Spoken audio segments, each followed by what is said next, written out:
Well, ladies and gentlemen, Donald Trump has come out for the first time since being inaugurated and talked about the idea of adding Canada as the 51st state, potentially crippling Canada's economy through a 25% tariff, and then that basically forces them to become the 51st state wanting to join the US. Right now, Canadians do not want that.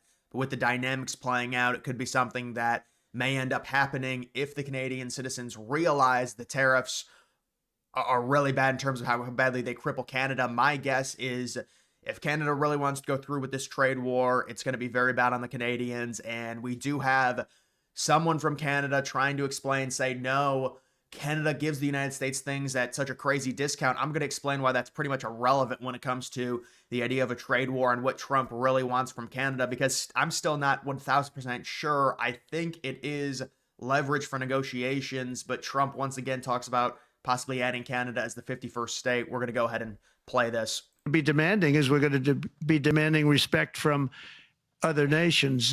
Canada, we have a tremendous deficit with Canada. We're not going to have that anymore. We can't do it. I don't know if it's good for them. As you probably know, I say you can always become a state. And if you're a state, we won't have a deficit. We won't have to tariff you, et cetera, et cetera. But Canada has been very tough to deal with over the years. And it's not fair that we should have a $200 billion or $250 billion deficit. We don't need them to make our cars, and they make a lot of them.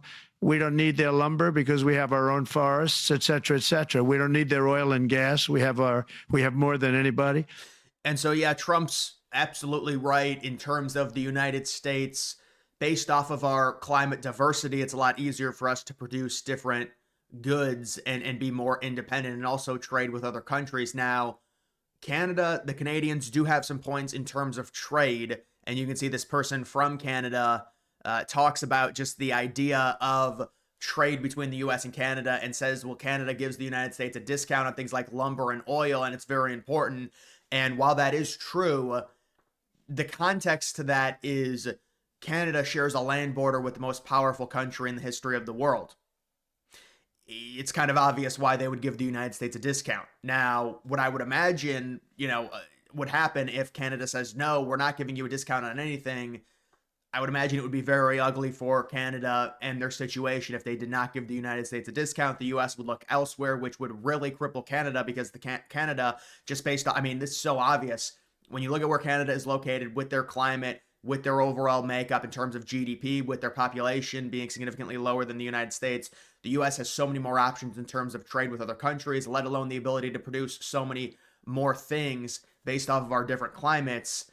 They rely on us way more than we rely on them, let alone the fact when you're talking about a trade war, the United States, based on our GDP, we will be able to absorb the trade war and the problems that we have from it a lot easier than Canada, where Canada, it'll impact them directly for a number of reasons because their economy is a lot smaller, also because they rely on us way more than we rely on them. The whole idea from a Canadian perspective here would be to say, nobody wins in a trade war, it's bad for both sides. At the beginning, yes, that's true, but it's going to be a lot worse for Canada as it goes on.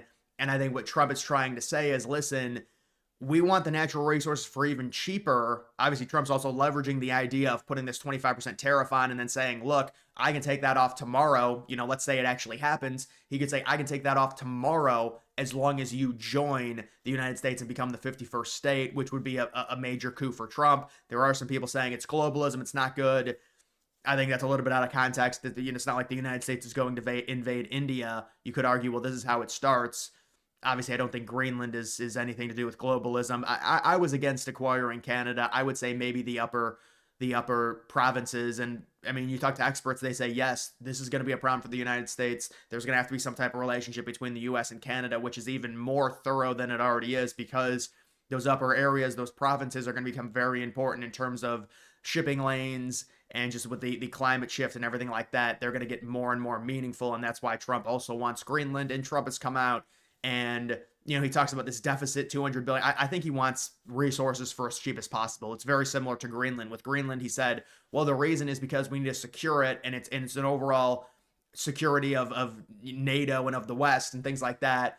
Well, that could be part of it in the future in like 20 or 30 years, but it's mainly because the United States wants the natural resources extracted from Greenland, and it's going to be a huge, major, just economic windfall if they're able to get that, because you're talking about trillions of dollars of natural resources that the United States can extract from Greenland. And that situation, to me, is totally different than Canada. Greenland, in my opinion, makes 100% sense for the United States to take.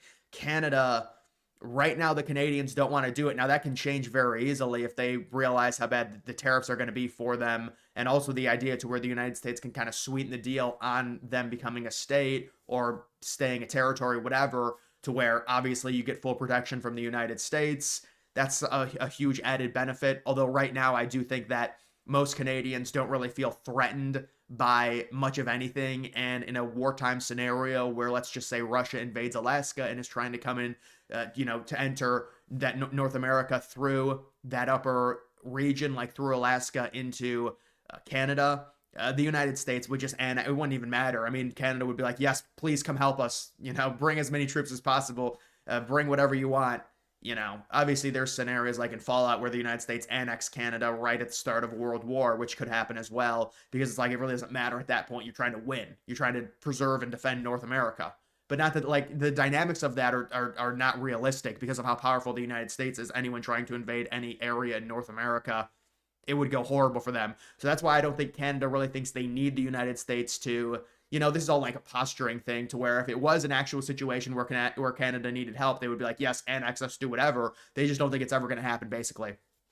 So you also have that dynamic at play to where that, upper northern Canada is becoming more and more important. You could have Alaska, you could have those three upper provinces, which are very sparsely populated, allow the southern provinces to stay as Canada, just leave those alone, and then also take Greenland so you connect basically the entire Arctic. That's something else the United States and Trump might be wanting to do. But in terms of this, what they're saying is they're talking about how much of a discount that Canada gives the United States. Well, absolutely Canada does, and they're kind of forced to because of how powerful the United States is, and also the trade that we do with them. This another thing that was mentioned here. This is just not true at all. It says the United States is heavily reliant on Canada. Well, no, now Mexico is the United States' #1 trade partner. That changed a few years ago. It's not Canada. The United States is not highly reliant on any country other than our own. Because once you get to a certain point in terms of being powerful, your biggest problems lie from within. And I know that's corny, and a lot of people say that, but that is true, especially with the United States and just the ridiculous GDP that we have. So, no, we're not heavily reliant on anyone. We're relying on the United States and our politicians to make the correct decisions. It's like we've reached escape velocity. We're not relying on Canada at all. No, Canada is heavily reliant on the United States. And now I'm not saying that if Canada decides to play hardball at the start of a trade war, it's not going to be bad for the U.S. Nobody wins at the start of a trade war. And that's where the propaganda comes into play from Canada and from American liberals, where they say this is terrible, they're shutting Americans' power off, this is all Trump's fault, this is stupid, we shouldn't be doing a trade war. That's the whole idea of it. But so we'll see what ends up happening with this on what Trump wants. This could just be posturing. It seems like the markets are saying, no, Trump's not going to go through with it. From what I've seen, it's like there's a 50-60% chance there will be big-time tariffs imposed on Canada before March, or is it before April, I think.